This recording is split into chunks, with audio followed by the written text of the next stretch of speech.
Let's take a look at the sarcomere.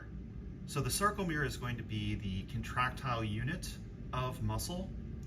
And what we can see on this outer plastic covering is a representation of the sarcoplasmic reticulum in the green paint. The sarcoplasmic reticulum is going to be the endoplasmic reticulum of the muscle cell, but in this case, it's going to be a repository for calcium. Calcium is going to be an essential component to initiate muscular contraction. And this SR, or sarcoplasmic reticulum, will be a repository for that divalent cation. In yellow here, we can see the T-tubule. The T-tubule will dive down into the sarcoplasm, or the cytoplasm, of the muscle cell. And when we have two terminal cisterns of the sarcoplasmic reticulum abutting the T-tubule, that is called a triad. Tri meaning three. There are three components to that triad. All right, let's take a look at other anatomical features, micro-anatomical features of the sarcomere. So the lateral boundaries of the sarcomere are going to be the Z discs. You can see how they kind of look like a Z, and so that's why they're called Z discs.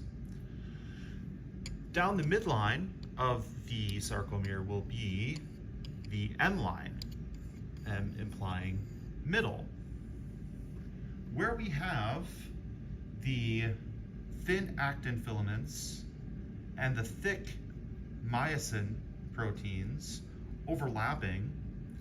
That is going to be called the A band. So you can remember that there is an A in the word dark. These A bands are going to appear dark histologically, which is one of the two components of how the striated muscle looks striated. The other component is the I band, and that's going to be consisting only of the thin actin filaments.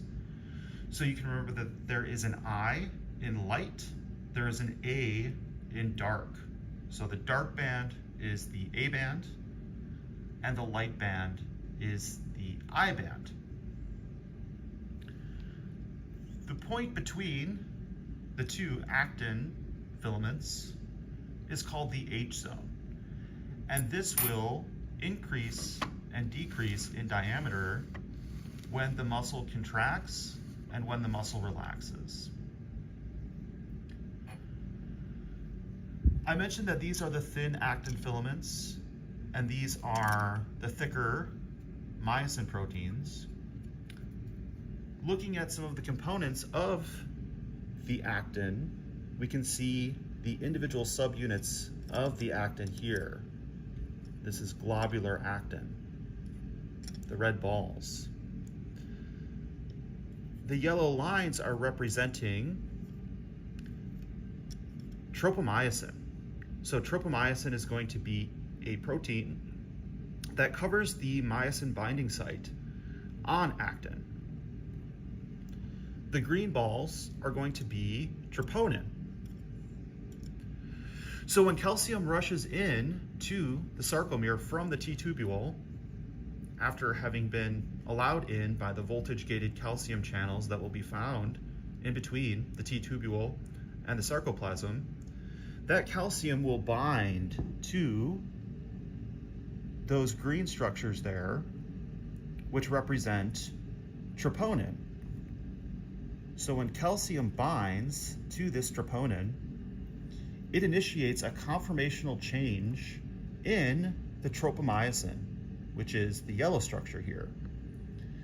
And that allows for these myosin heads to bind to actin and initiate a power stroke, which can then cause the muscle to contract. And when the muscle contracts, the Z discs move closer together, the H zone gets smaller. When the muscle relaxes, the Z discs move further apart, and the H zone gets bigger. So that is the microanatomical basis for muscle contraction in the sarcomere.